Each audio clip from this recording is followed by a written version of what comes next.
Hello students, welcome back to my channel.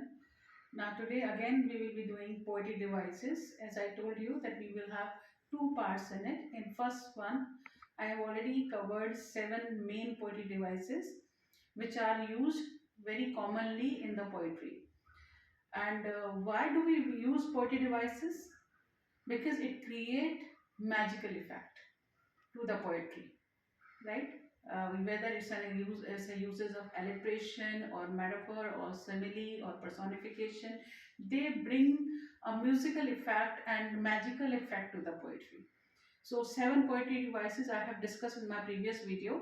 In this one, I will be covering the next 8 devices. Those are also used frequently and you must know about them. Usually in the boards or in the exams, we have one question of poetry devices. Stanza is given in RTC and then it is asked that what is the poetry device in particular line. So you must know and you can answer and you can score that marks if you have proper knowledge about it. So let me come back to the first poetry device here we are discussing about, that is onomatopoeia.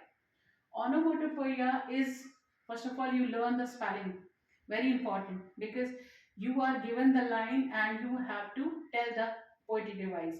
In class 9th, we have Brook poetry in which we have chatter, chatter, right? Babble. So these are the words that you can use for the example of onomatopoeia. So here onomatopoeia, Onomatopoeia is the correct spelling. And if you pronounce it this way, then you can remember the spelling. And onomatopoeia is actually for sound words.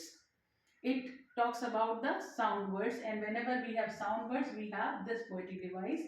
Sound words like buzz, hiss, hum, chatter, the thumb. These kind of sounds are there. So these are the examples of onomatopoeia. Now, second poetry device I will cover, that is repetition. Repetition, when we are repeating the words or the phrases, that is called repetition. So the word or the phrases, they should be repeated more than one time. They may be twice or thrice or even more than that they can be repeated. So we have repetition here. The example is water, water everywhere. Water, water everywhere. Chatter, chatter. Chatter, chatter is a poetry device, onomatopoeia. Along with it, we have repetition also because the same words are used, repeated. So water, water everywhere. This is an example of Rhyme of the Ancient Mariner, if you have read this poem.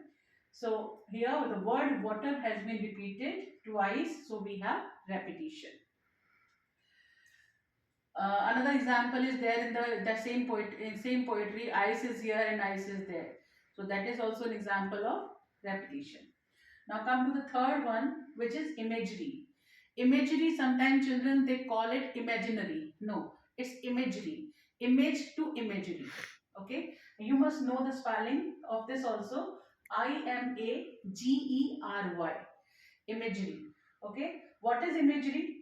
Imagery is the poetic device that you can extract from the language that appeals to the all five senses, and we are able to create a picture or a visual on the basis of it. Whatever we are reading, if we are able to imagine that, we are able to create a picture of that, that is called imagery. So we can have example like golden sunset painted the sky. When you are reading this line, golden sunset painted the sky, you have an image in your mind that the sunset has painted the sky in a golden color, right? We can have another example, blue sky. When we read blue sky, we can have an image of blue sky. In the same way, we have green sea. So when we read these two words, green sea, so we can also visualize sea which is in green color. Okay, so whenever we can visualize green forest, birds are chirping, okay, and ice is all around, icebergs are floating in the water. So whenever we read such lines, we can visualize them, and that is called imagery. So whenever you are reading any poetry and you are able to frame an image or create a picture, that is called imagery. Now come to the next one, allusion. Allusion is an indirect reference to a person or to a place, or an object can also be. For example, in Frog and the Nightingale, we have Mozart in disguise. So Mozart has been, he was a composer, musician. His reference has been used in this poetry. So that is Mozart in disguise, an example of allusion. We have a labor of Hercules, something which is very difficult task, very cumbersome task. In that we just say that it's a labor of Hercules. So Hercules is also a living being and his reference has been used. So we have allusion here. Now come to the next, irony. What is irony? Irony is a situation that is opposite of what is expected or what is in real. Okay. Irony, for example, in Julius Caesar, if you have read, Antony again and again calling the conspirators that they are the honorable man. They are the honorable man. And he meant to say that they were not honorable men, right? So he was saying something opposite, but in the but he was using different words, but the meaning was going opposite, right? Another one example I have with you, fire station catching fire. Fire station catching fire. This is irony. Irony is there in Ozymandias, if you have read the poem. In Ozymandias, he said, the words are, I am Ozymandias, the king of kings. Look at my work, ye mighty in despair. So that also irony. Why? Because Ozymandias, he got his statue erected to be remembered by the posterity. But what happened? His statue was broken into pieces. And ironically, he himself was not alive. His works were not alive. And it was all shattered, but the art of the sculptor was alive. So this is irony. Whatever he was saying, mighty king, he himself was no more, and even the work had been destroyed. Now come to the next one, assonance. Assonance is repetition of a vowel sound. Vowel sound within the words. Within the word, that is to be mind. So repetition of a vowel sound within the words. You can see the example. How now brown cow. How now brown cow. O sound is repeated. O is a vowel. Vowel sound is repeated in all four words. So here we have assonance.